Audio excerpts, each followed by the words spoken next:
GW. London organization staff members are, for the past 2 weeks now, creating long-form discussion and lecture videos and posting them to YouTube. To date, they have posted about 10 of them. This seems contrary to my understanding of how social media is used and permitted within the church.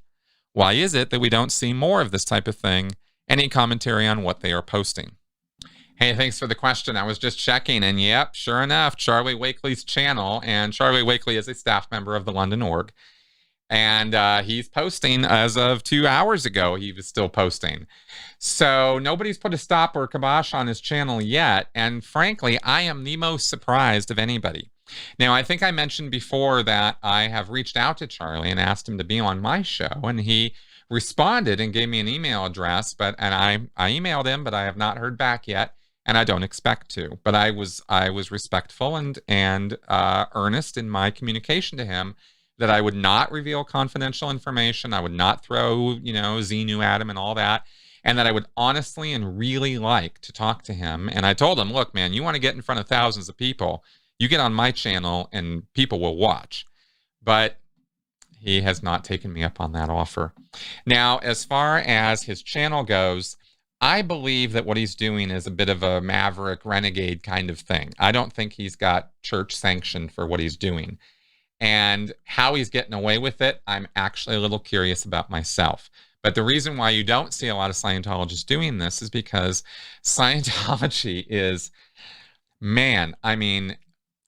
paranoid to a degree. It's hard to even communicate or get across about their public image. It's weird because, of course, they have such a toxic image.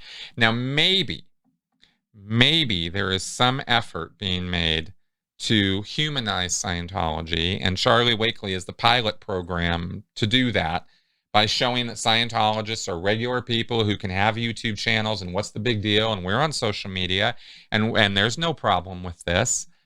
Well, all right, this is one guy, Are there more? Do Sea Org members have unfiltered access to the internet now?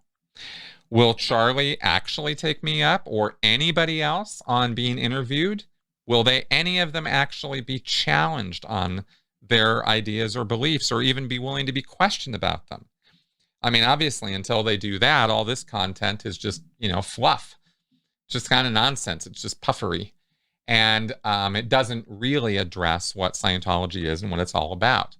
It addresses the smoke and mirrors, the window dressing of Scientology and what people fall for as opposed to what it's doing behind the scenes. And to give Charlie a break, he's a London staff member. I don't know that he's ever even been in the Sea Org. I don't know that he knows a thing about how things really are in Scientology beyond the London staff experience.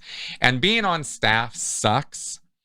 But it's still possible, I can tell you from 8 years of personal experience as a staff member at one of the Scientology's city-level churches, that you can rationalize your way through it and believe that the reason the place isn't taking off is because you aren't working hard enough. We're just not applying Hubbard's policies hard enough. You can sell yourself on that song and dance for a very long time. I did, and I watched a whole lot of other people do it, and some of them, unfortunately, are still doing it in Santa Barbara to this day. It's very sad. And that's where Charlie's at. So, are these guys going to take on any real content about Scientology? Are they going to address any of the tough questions about it? No, of course they won't. That, I guarantee you. The day I see that, I'm going to have some tune changing to do about Scientology, but I have yet to see any evidence that they're actually going to engage honestly and openly and transparently with the world at large. A single staff member with a YouTube channel putting up interviews with other Scientologists is far from revolutionary behavior for them. And I do think that before too long, especially with me talking about it this much, that the church is going to put the kibosh on that from an official arm of some kind. How they're going to go about doing that, I'm a little curious myself. So let's kind of see what happens. And I will reiterate again, Charlie, if you want to come on my show, I am ready and willing to talk to you. I hope you do.